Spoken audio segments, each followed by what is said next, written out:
በትወና ዓለም ዝና ስኬትን መቀናጀት ያለ ቢሆንም አንዳንድ ጊዜ በወከሉት ገጸ ባህሪ የተነሳ እስከ መገደል የደረሱ ተዋናዮች አሉ።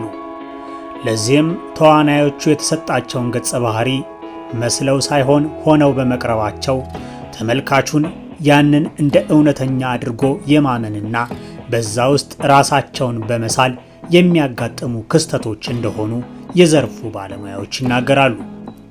ኢየሱስ ክርስቶስን ሆነው ለመስራት ታድነው በአማላይ ረብጣ ገንዘብ ተከፋይነት በሰሩት ፊልም ስማቸው የሚዲያውን አየር ተቆጣጥሮ ፊልሙ ከቢልቦርድ ሰንጠረዥ ላይ ሳይወርድ የነሱ ሕይወት እንዳልነበርም ሆኖ ምን ነው ይህ ፊልም ላይ ባልተሳተፍኩ ያሉ በርካታ ተዋናዮች አሉ።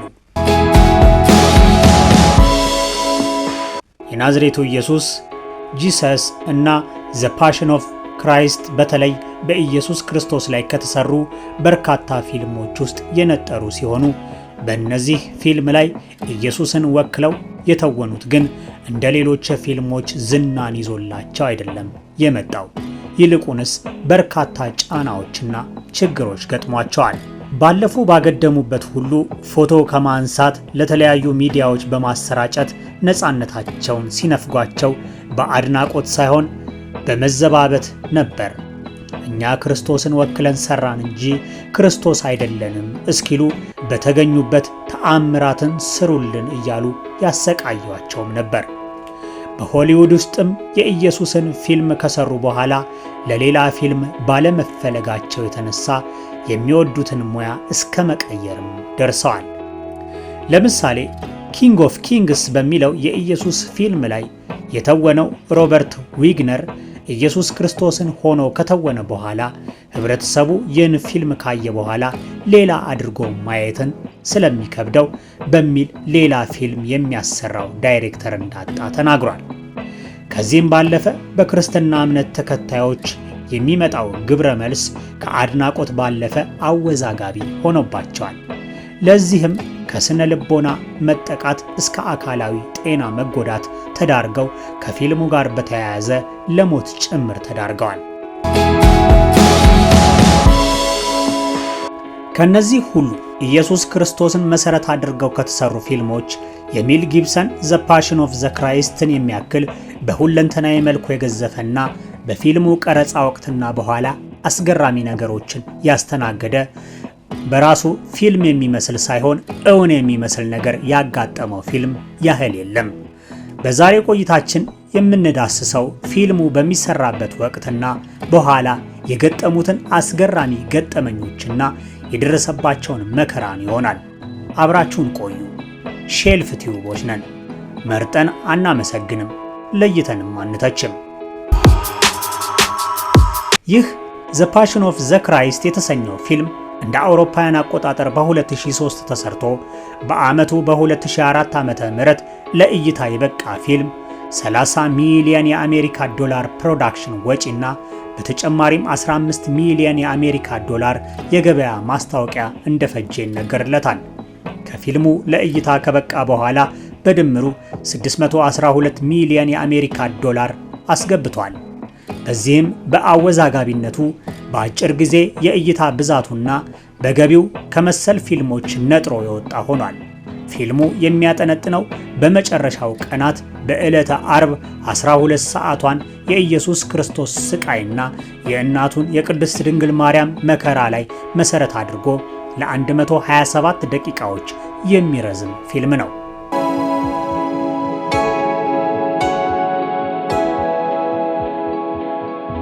የፊልሙ መሪ ተዋናይ ጂም ካቪያዘን በሙሉ ስሙ ጄምስ ካቪያዘን ይባላል። ፊልሙን በሚቀርጹበት ወቅት ግርፋት ያለበት ሲን ላይ ገራፊው የእውነት 2 ጊዜ በመግረፊያው ይጀልጠዋል። ጂም ሲናገር በወቅቱ ግርፋቱ ጀርባዬ ላይ ሲያርፍብኝ መተንፈስ ተስኖኝ ነበር። አይኖቼም በቅጡ ማየት ተስኗቸው ሁሉም ነገር የሚያሳየኝ ሐምራዊና ቀይ ቀለም ብቻ አድርጎ ነው። ምንም እንኳን እንደ ኢየሱስ ሆኜ ብተውንም በጊዜው ግን እንደ ሰይጣን ነበር ያደረገኝ። ሰውየውንም ዞሬ መጥፎ ቃላት ተናግሬው ነበር።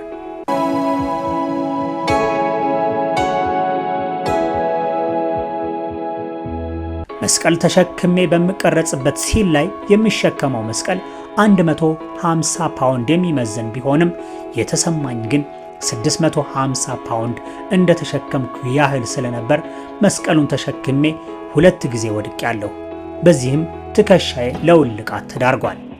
ሌላው በቀረጻ ወቅት አስደንጋጭ ነገር ያጋጠመን ሲል ጂም ካቬዘን የገለጸው 3 ጊዜ የመብረቅ አደጋ እንዳጋጠማቸው ነበር።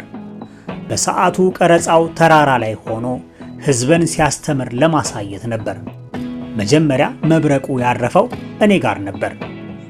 የሚገርመው ነገር መብረቁ እኔ ጋር ከማረፉ 4 ሰከንዶች አስቀድሞ መብረቅ ሊመታኝ ነው ብዬ ጮኽኩ። ወዲያውም 2 የቡድኑ አባላት መሬት ላይ ተኙ። ያኔ እነሱ እኔን በሚመለከቱ ጊዜ ከጭንቅላቴ ግራና ቀኝ በኩል እሳት ይወጣ ነበር። በቃ ልክ እንደ ገና ዛፍ ነበር ያበራሁት። ከ5 ደቂቃ በኋላ የፊልሙ ረዳት ዳይሬክተር የነበረው ጆን ማካሌኒ ወደ እኔ መጥቶ በሚጠይቀኝ ሰፍት በሁለተኛው መብረቅ ተመታሁና ወደቅኩኝ ይላል። በጊዜው ትልቅ ድብደባ የተፈጸመብኝ ያህል ነበር የተሰማኝ። ጆሮዬ ለደቂቃዎች መስማት አቆሙ፣ አይኖቼም እንደዚሁ ማየት ተሳናቸው ሲል የወቅቱን አጋጣሚ ይናገራል። ሶስተኛው በፊልሙ ረዳት ዳይሬክተር ማካሌኒ ላይ ነበር ያረፈው። በአጠቃላይ በመብረቅ ምት የሆነ መልእክት እየተላለፈልን እንደሆነ ነበር የተሰማኝ።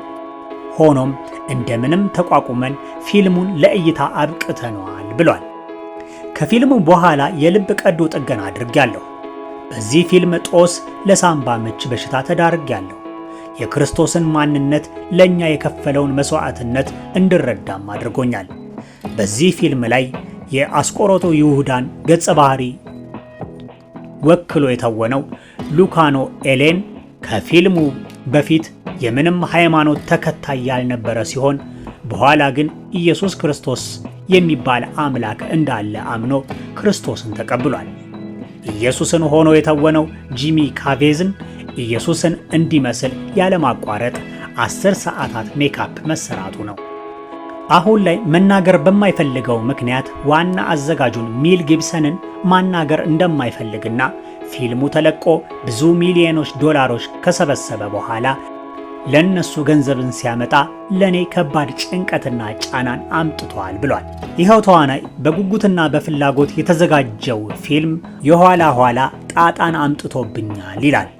ይኸውም በሆሊውድ ውስጥ የነበረኝ ተፈላጊነት አሽቆለቆለ፣ ለትወና የሚጠራኝ አንድም ሰው ጠፋ ሲል ገልጿል።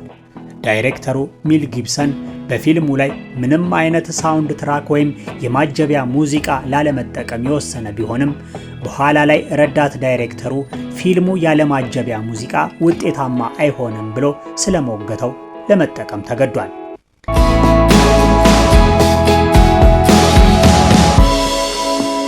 ከሌሎች የኢየሱስ ክርስቶስ ስቅላትን አስመልክቶ ከተሰሩ ፊልሞች ይህ ዘ ፓሽን ኦፍ ክራይስት የኢየሱስ ክርስቶስ ስቃይና መከራን ቢያሳይም ከታላቁ መጽሐፍ ቅዱስ አንጻር ግን ገና የሚቀረው አለ የሚሉ ሲኖሩ፣ በአንጻሩ በእስራኤል ውስጥ ይህንን ፊልም አውግዘው ለተቃውሞ የወጡ አይሁዳውያን ነበሩ። ሚል ጊብሰን ለኛ ያለውን ጥላቻ በፊልሙ አስታኮ አንጸባርቋል። እኛ የዚህን ያህል ጨካኝ እንደሆንን ለማሳየት በፊልሙ በኩል የግል ስሜቱን አሳይቷል፣ ከመጽሐፍ ቅዱስ ጋርም ይቃረናል ሲሉ ተቃውመዋል።